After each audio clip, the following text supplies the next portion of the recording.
ಸೂರಜ್ ಬಂದ ತಕ್ಷಣ ಎಂಟ್ರಿ ಅಲ್ಲೇ ನಿಮ್ಗೆ ರೋಸ್ ಕೊಡ್ತಾರೆ. ಯಾಕೆ ನಿಮ್ಮಿಬ್ರು ಬಾಂಡ್ ಕನೆಕ್ಟ್ ಆಗ್ಲಿಲ್ಲ ಅನ್ನೋ? ಥ್ಯಾಂಕ್ ಗಾಡ್ ಕನೆಕ್ಟ್ ಆಗದೆ ಇರೋದೇ ಒಳ್ಳೆದಾಗಿತ್ತು. ಅಪ್ಪಿ ತಪ್ಪಿ ಕನೆಕ್ಟ್ ಆಗ್ಬಿಟ್ಟಿದ್ರೆ ನನ್ನ ಕತೆ ಮೈಸೂರವರೆಲ್ಲ ಹೊಂದ್ಕೊಂಡು ಹೋಗ್ತಾ ಇದ್ದಾರೆ. ಬೇಡಪ್ಪ ಬೇಡ, ನನ್ನ ಮುಗಿಸ್ಬಿಡ್ತೀನಿ, ಅದೋ ಕಟ್ಟಿ ಮಾಡ್ತಾ ಇರ್ತೀನಿ. ನನ್ನ ಟೈಟಲ್ ಕೊಡ್ತೀನಿ ಅವನಿಗೆ, ಕಳ್ಳು ನಂಬಿದ್ರು ಮಳ್ಳು ನಂಬಲ್ಲ ಅಂತ ಹೇಳ್ಬಿಟ್ಟು.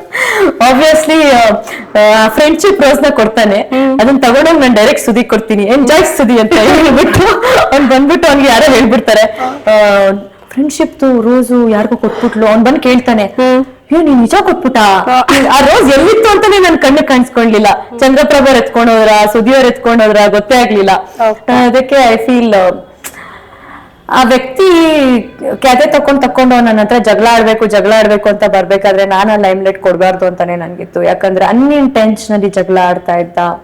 ಇಮ್ಯಾಜಿನ್ ಮಾಡಿ, ನೀವ್ ಇವಾಗ ಎಷ್ಟು ಚೆನ್ನಾಗಿದ್ದೀರಾ, ನನ್ನ ಜೊತೆ ಮಾತಾಡ್ತಿದ್ದೀರಾ, ಏನೋ ಒಂದ್ ಸ್ಟೇಜ್ ಬಂತು ಕಳಪೆ ಅಂತ ಕೊಡ್ಬೇಕಾದ್ರೆ ಶಿವರಾಜ್ ಹಂಗೆ ಹಿಂಗೆ ನನ್ನ ಪ್ರೊಸೆಸಿಂಗ್ ಹೆಂಗಿತ್ತು ಅಂದ್ರೆ, ಯಾರ್ ಗುರು ನಿಜ ಹಿಂಗ ಆಡ್ತಾ ಇದ್ದಾನೆ ನನ್ನ ತಲೆಯಲ್ಲಿ.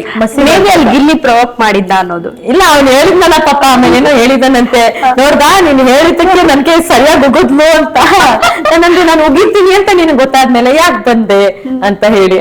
ಸೊ ಅವನಂತೂ ಚೆನ್ನಾಗ್ ಅವ್ನಿಗೆ ಊಸ್ರು ಹೊಡಿ ಅಂದ್ರೆ ತಡ್ಕೊಳಕ್ ಆಗ್ತಾ ಇಲ್ಲ, ಮಳ್ಳ ಅಂತ ಹೇಳಿ ತಡ್ಕೊಳಕ್ ಆಗ್ತಾ ಇಲ್ಲ. ರಾತ್ರಿ ಬಂದ ಜಗಳ ಆಡಕ್ಕೆ, ಇವನ್ ಬೆಳಗ್ಗೆ ನಂಗೆ ಜಸ್ಟಿಫೈ ಮಾಡು ಈ ತರ ಮಳ್ ಮಾಡನ್ ತರ ಆಡ್ತೀಯಲ್ಲ, ಅದಕ್ಕೆ ನಿನ್ನ ಮಳ್ಳ ಅಂತಾನೆ ಅಂದಿತ್ತು.